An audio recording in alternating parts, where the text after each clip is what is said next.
खबर पर नजर में आपका स्वागत है। आज हम योगी जी की नरमी की चर्चा करेंगे। जी हाँ, आपने सही सुना। योगी जी की गर्मी तो सभी जानते हैं, लेकिन आज हम उनकी नरमी की बात करेंगे।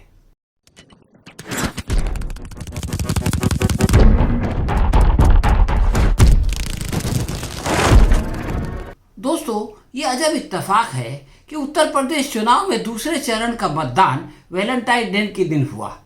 दुनिया भर के प्रेमी इस दिन अपनी प्रेमिका को सरप्राइज गिफ्ट देते हैं और प्रेमिका खुश हो जाती है। हम आपको उस दिन का एक खुश कर देने वाला योगी जी का सरप्राइज वीडियो दिखाएंगे। पहले आप इस वीडियो का एक छोटा सा अंश देखें और फिर आगे इस पर चर्चा होगी। पश्चिमी उत्तर प्रदेश के दूसरे चरण की 55 में से करीब 26 सीटें ऐसी हैं जहां मुस्लिम मतदाता 40 से 50% तक हैं। अगर मुस्लिम वोट किसी एक पार्टी पर जाते हैं तो बीजेपी को खासा सियासी नुकसान झेलना पड़ेगा। इसी के चलते दूसरे चरण के मतदान की सुबह योगी आदित्यनाथ ने 80 बनाम 20% वाले अपने बयान पर सफाई देना जरूरी समझा।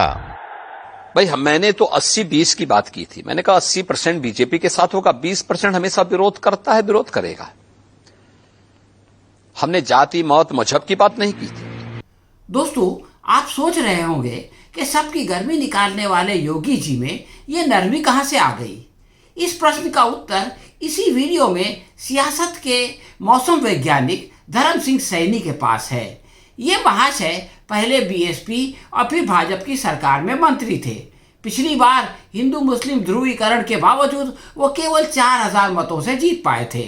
इस बार चूंकि वो कार्ड नहीं चल सका, इसलिए कमल के निशान पर जीतना असंभव हो गया। यही कारण है कि वो साइकिल पर सवार हो गए। अब उन्हीं से सियासी हवा की दिशा का अनुमान लगाएं और ये वीडियो देखें। बीएसपी की सरकार में भी आप मंत्री रहे, उसके बाद में बीजेपी की सरकार में भी मंत्री रहे, फिर समाजवादी पार्टी में। हवा का रुख शायद आप बहुत जल्दी भांप लेते हैं सियासत में। सहारनपुर का नहीं, पूरे उत्तर प्रदेश का।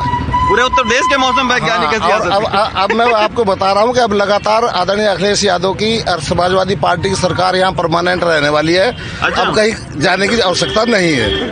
दोस्तों, धर्म सिंह सैनी के अंदर ये जो आत्मविश्वास पाया जाता है, इसका भी एक कारण है। इस क्षेत्र से 4 बार कांग्रेस के उमरान मसूद विधायक रहे हैं। पहली बार यानी पिछली बार वो 4000 वोट से हार गए थे, परंतु इस बार वो भी साइकिल पर सवार हैं।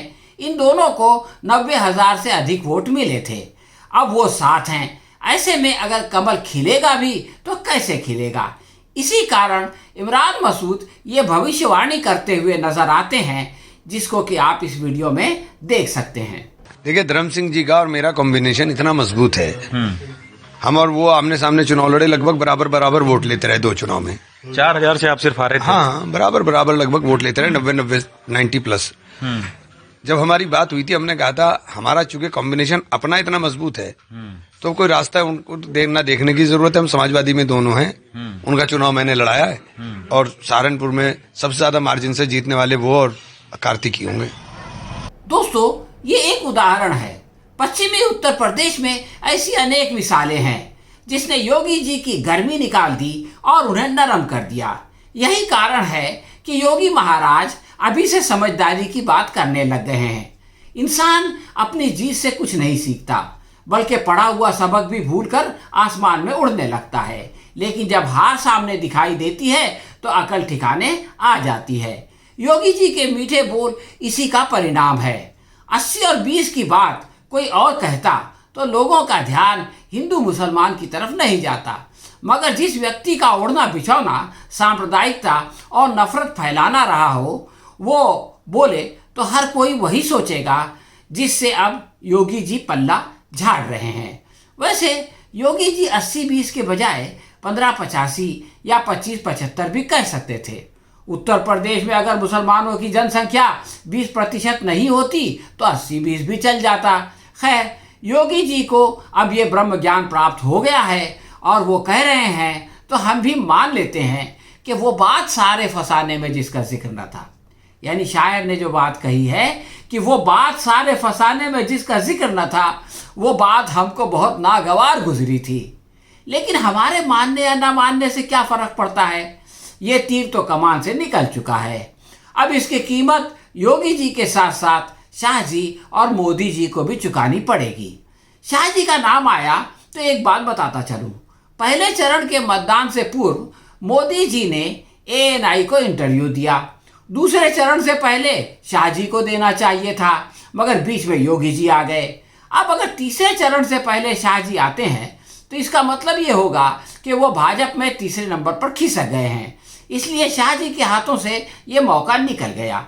योगी जी ने उन पर बाजी मार ली और अपनी छवि सुधारने का एक प्रयत्न करने में लग गए, परंतु उनके भक्तों को एक शरीफ दिखाई देने वाला योगी शायद ही पसंद आए। इसलिए कहीं ऐसा ना हो कि नए मतदाता तो उनके इस जाल में न फंसे मगर पुराने हाथ से निकल जाएं और उनकी वही हालत हो जो शाह जी ने उत्तराखंड के भूतपूर्व कांग्रेसी मुख्यमंत्री हरीश रावत के बारे में बताई थी। यानी उन्होंने कहा था कि वो न घर के रहे न घाट के।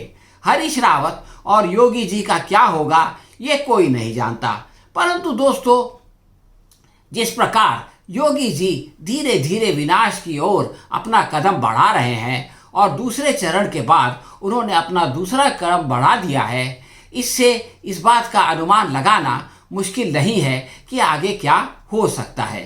आज के लिए बस इतना ही। बहुत जल्द हम किसी नए विषय पर अपनी समीक्षा के साथ फिर से आपकी सेवा में आएंगे। तब तक के लिए आज्ञा दीजिए, लेकिन इससे पहले इस वीडियो पर अपनी प्रतिक्रिया कमेंट बॉक्स में ज़रूर लिखें। आपको अगर ये वीडियो पसंद आई है तो इसे लाइक करें और शेयर भी करें। धन्यवाद।